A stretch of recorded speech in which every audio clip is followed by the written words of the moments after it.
And they were very poor compared to the early settlers, the second wave, very poor, and had very little money on them when they arrived in the port of Jaffa.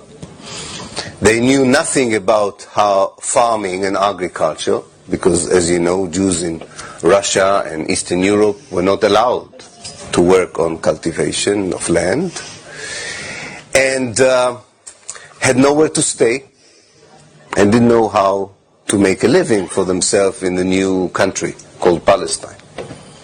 So they were very lucky that the local Palestinians hosted them, offered them a place to sleep, a little bit of food, and when they stayed long enough, also taught them how to cultivate the land and how to shepherd the herds and how to become sort of children of the new country.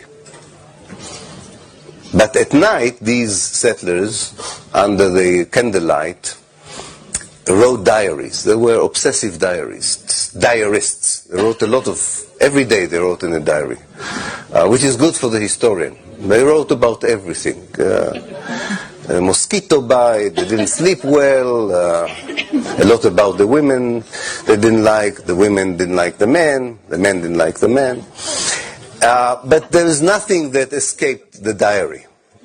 And in those diaries, in those entries to the diaries, they write about their greatest disappointment to be in Palestine.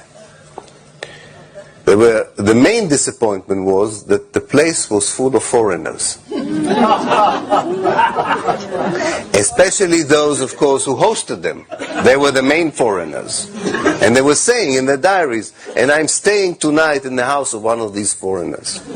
And you have to understand this mindset. The mindset is, and hasn't changed. It hasn't